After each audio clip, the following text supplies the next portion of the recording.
ચલો next. L લંબાઈના અને Q જેટલો સમાન વિદ્યુત ભાર વિતરણ ધરાવતા એક પાતળા સળિયાના કોઈ એક છેડાથી અક્ષ ઉપર r અંતરે Q જેટલો બિંદુવત વીજભાર આવેલો છે, તો આ બંને વચ્ચે લાગતા વિદ્યુત બળનું મૂલ્ય કેટલું થશે?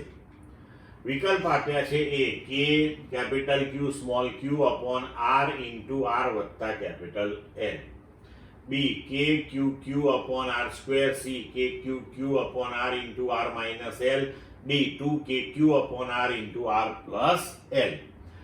હવે અહીંયા જુઓ કે આપણી પાસે L લંબાઈનો અને Q જેટલો વિદ્યુતભાર ધરાવતો એક સમાન વિતરણ ધરાવતો પાતળો સળિયો છે અને એની અક્ષ ઉપર આપણે આ P બિંદુએ સ્મોલ q જેટલો વિદ્યુતભાર મૂક્યો હોય તો એની ઉપર લાગતું બળ કેટલું? તો પહેલા આપણે આ જે વિદ્યુત ભારિત સળિયો છે તેના લીધે કરીને P બિંદુએ વિદ્યુત ક્ષેત્રની તીવ્રતા ગણીએ અને કોઈ પણ વિદ્યુત ક્ષેત્ર E માં q જેટલો વિદ્યુતભાર મૂકો તો એની ઉપર લાગતું બળ કેટલું થાય? તો q ઇન્ટુ E, એટલે આપણને જવાબ મળી જાય.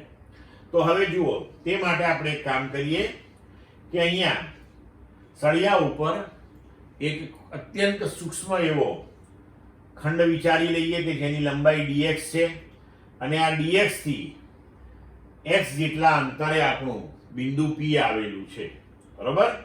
હવે આ dx જેટલું જે આપણે ખંડ વિચાર્યો એની ઉપરનો વિદ્યુતભાર કેટલો? તો ધારો કે એની ઉપરનો વિદ્યુતભાર dq છે, તો dq બરાબર q by l into dx. q by l એટલે કે એકમ લંબાઈ દીઠ વિદ્યુતભાર, તો કે એકમ લંબાઈ દીઠ q બાય l, તો dx લંબાઈમાં કેટલો? તો આ dq મળી ગયો.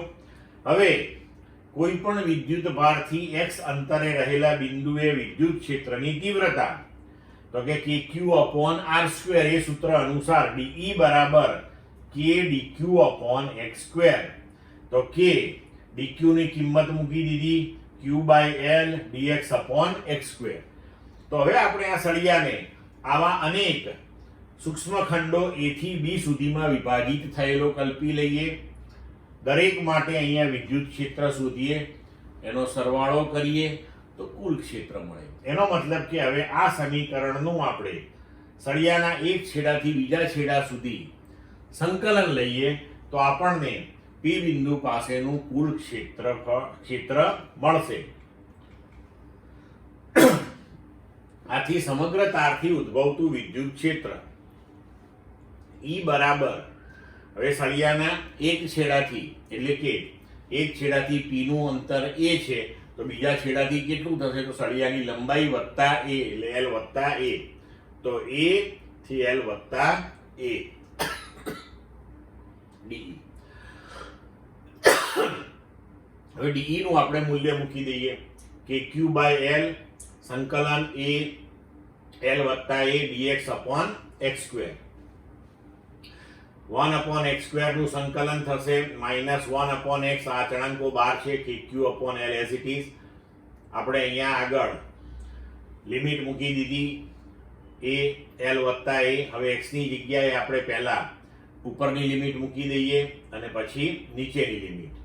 તો આપણને મળશે કે q upon a into l વત્તા a, અથવા તો એને લખી શકીએ 1 upon 4 pi epsilon 0 q upon a into l વત્તા a.